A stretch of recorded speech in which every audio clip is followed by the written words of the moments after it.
All right, ladies and gentlemen, thank you for coming. And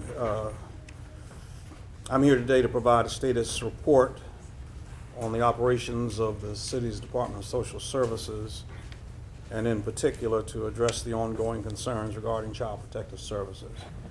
It's been just over a year since we began making these major changes in the department's functioning. And some of the things have been personnel changes have been made from top to bottom. We've named an interim deputy chief administrative officer for human services. We called for an internal audit of the city child welfare practices, and then we called for an external review of the agency by the state of Virginia's Department of Social Services. We called for a review from Child Welfare, the Child Welfare League of America. We've had on-site reviews of cases filed. We have looked into matters of compliance. They've also been heavily reviewed. We've had staff interviews and stakeholder interviews to have also been conducted. We have a corrective plan of action that was developed and is currently in motion to include more staffing. And so over this period, some strengths in the Richmond Department of Social Services have been noted, but also we recognize weaknesses continue to be cited. Most recently, the city auditor has issued a report identifying additional deficiencies in the operations of the department.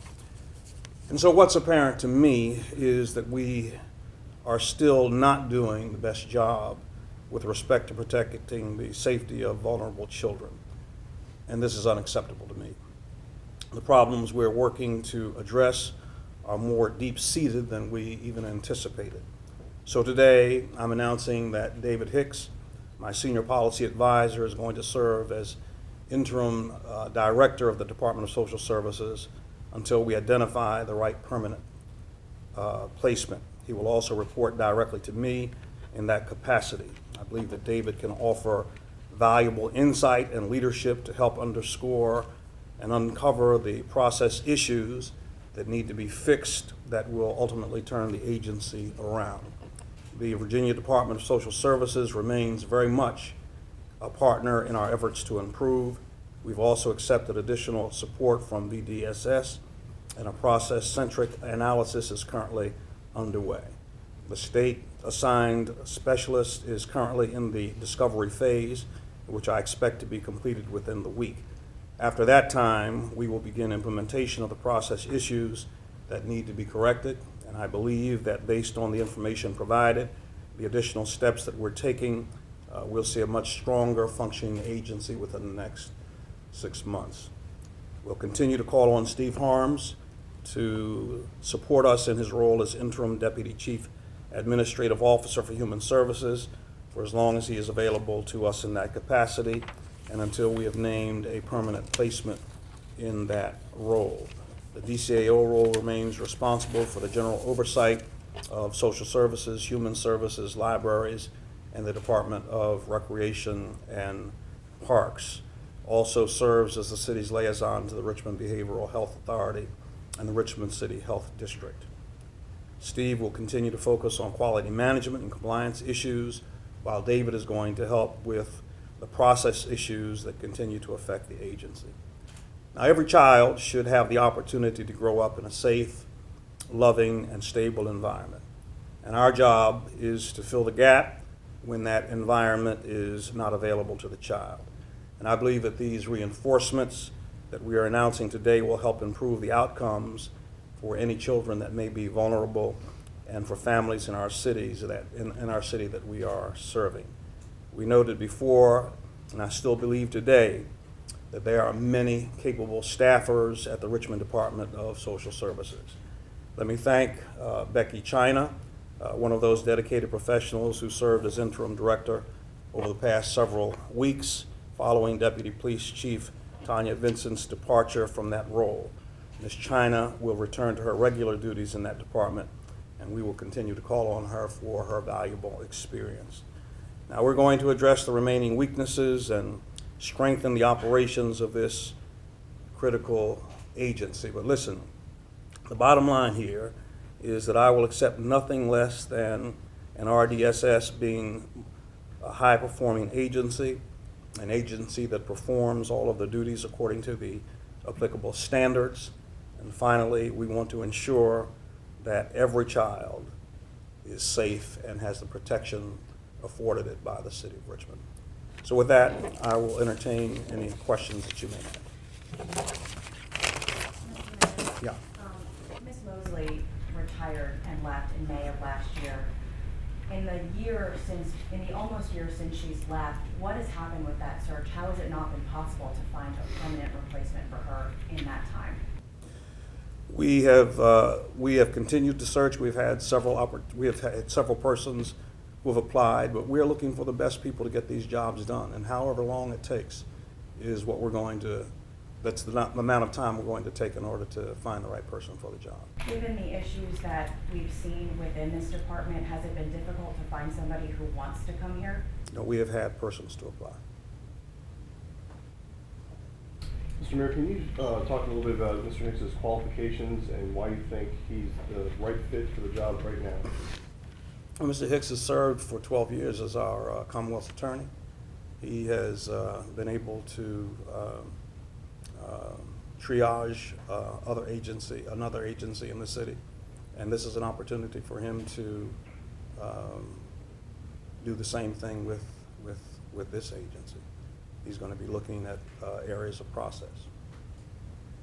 Mayor Jones, your decision to go with Mr. Hicks in this capacity, are you admitting that Mr. Harms and Mr. Marshall perhaps didn't do what they were supposed to do in the first place? I'm not suggesting that anybody has failed. I am simply sending in the necessary reinforcements to get this job done. Mr. Mayor, what will be different as having Mr. Hicks in charge of this department than it has been in the past? It will allow us to continue to triage this agency and to get the necessary information that we need in order to put together a plan that will allow it to be a good department. And you said Mr. Hicks is going to be directly reporting to you. Ordinarily, the DSS chief reports to the DCAO, reports to the CAO, and then to you. Is there a reason you're changing that? I say that to say that this has my complete attention. And so that is not to say that Mr. Marshall does not have a role to play in this, but it does say that I will have a role as well. And that's different from the past? Well, the attention that I'm putting on it now is different, yes. Mr. Hicks has been interim director of Justice Services. Who will be picking up that? That will change, but it will not change immediately. There'll be some overlap for a temporary period of time. The last time there was a question for Mr. Harms, and that had to do with there were some deaths of kids. And the question was, did anything that had gone on with the auditor identify result in the deaths of those children? And I was wondering if you had a chance to look at that and find out whether or not. All right, Steve, you want to answer? As I mentioned at the press conference about 3 weeks ago, that's a separate investigation, and the requirements are that we report those to the state for an independent evaluation and investigation. Those results have not been reported back to us yet. You had indicated there would be a few more staff members hired.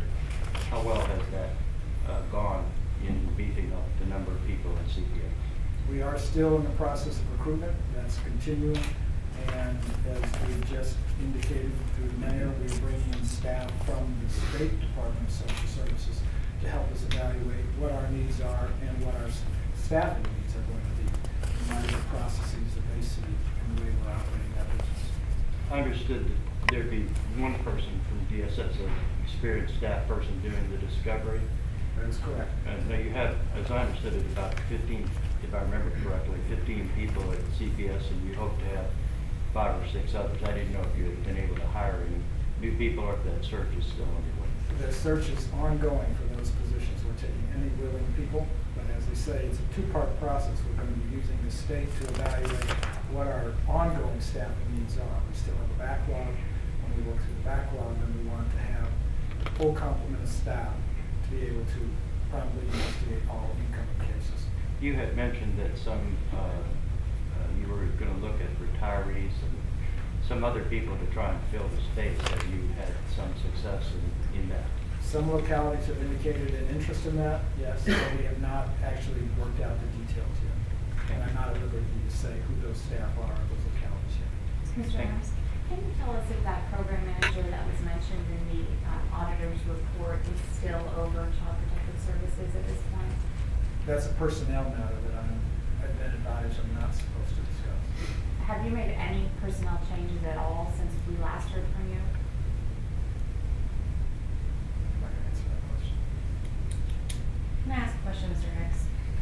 We've been talking to some of these CPS caseworkers, and they say that they have been concerned talking to management in the past because of retribution if they talk about something that is wrong. How will you deal with that, and how will you try and ease that here and change that while you're in charge? I think the most important thing is, as the mayor said, is you recognize the essential nature of this particular function and the individuals that do it. I mean, we're talking about individuals who are on the front line of dealing with our most vulnerable children. There's a degree of professionalism and of respect they have to be afforded, and an environment has to be created and nurtured in which they know that that's reciprocal. I'm not in a position to make any judgments as to whether or not it exists or not. I was there this morning. I spoke to the CPS workers, and we have a conversation that's going to be ongoing and continuing. In the end of the day, as the mayor indicated, my chief function is to fact find and to get the best information so that I can present it to the mayor so that he can make the best decision that he needs to make. So anything that inhibits the ability to get the best facts is something that I'm going to deal with, because the ultimate goal is making sure that we have the facts that we need to get the tasks done that the mayor said he's not going to accept anything less than. So this is immediate. I mean, he's interim right now. Today. Yes. Mr. Mayor, you said that the problems are more deep-seated than you may have originally thought. Do you have an idea of what you believe the root cause of the issues to be? That's David's job. He's gonna find that out and let me know. I always wondered, I see the audit review. Have you kept You can up- talk to him after this. Oh. Is there anything else for us? Thank you so much. Appreciate it.